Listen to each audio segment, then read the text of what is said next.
Well, we got strong winds out and about tonight, and good news, those are starting to lessen as we head through the overnight tonight, but you're still going to definitely feel that westerly breeze out there as you're headed out and about. Let's look at our WeatherBug network here, and first we start off here at the WNWO studios, where we have 29 degrees right now with that west wind easing off a bit at 10 miles per hour, but we're going to still have the occasional gust at about 20, possibly 30 miles per hour. Out at Toledo Express Airport, it is 30 degrees, but look at that. About a west wind at about 20 miles per hour. Current temperatures across the rest of the area. Hillsdale County, Pittsford, 25 degrees, 28 Dundee, 30 degrees Blissfield, 31 Northwood, and 28 degrees for Bowling Green. 30 Tiffin, 29 Van Buren, and 28 degrees for Bowling Green. Now, here are the top wind gusts throughout the day. We had a top wind gust of 40 miles per hour in Bowling Green, 35 Fostoria, and we had a top wind gust of 39 degrees Dundee and 37 mile per hour top wind gust out at Bryan.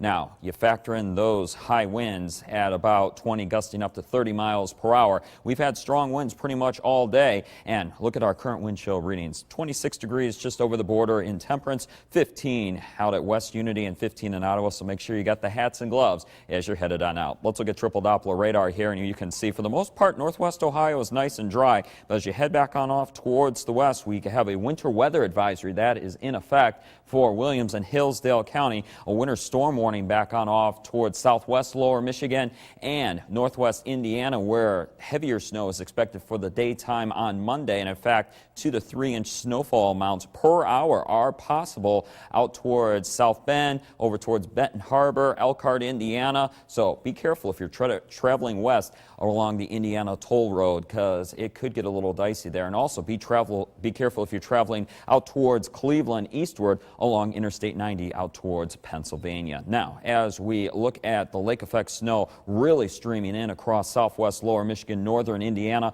also northern lower Michigan along Interstate 75, you can see travel probably not the best of all nights heading north, and then also for the daytime tomorrow. And as we continue to widen out the view even further here, we can see that we do have a powerful low pressure system up towards the north, but notice the squiggly little line that is flipping on through northern lower Michigan. This is actually what's called a wind shift line, and what it's doing is switching the winds around from the west to the northwest and also cooling down the temperatures. Look at these temperatures in the teens out towards Marquette, 18 degrees out towards Wausau, Wisconsin. Well, we're still here in the 30s. All right, let's look at our snowfall totals through Sunday night on into the daytime on Monday here, and we can see heavier amounts back out towards northern Indiana and southwest lower Michigan. In fact, 10 inches of snow is possible out that way. 49 degrees was our high temperature, 30 was our low temperature. Sunrise tomorrow morning at 8:02. And as we look at your forecast for the next 24 hours, we can see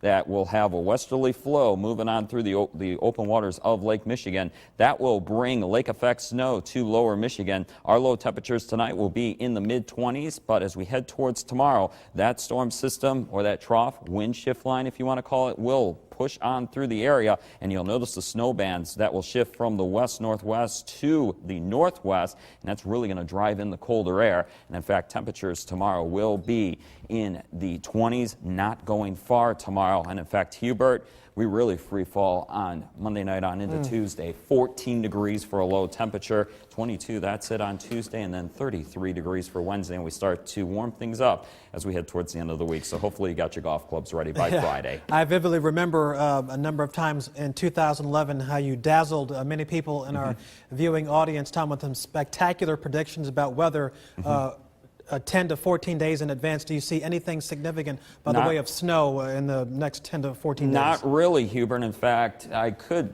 plop up a model behind me, and I'll tell you what, over the next 7 days, really not seeing any big storms in the horizon. So that is pretty good. So far, so good. All right, First week in January. All right.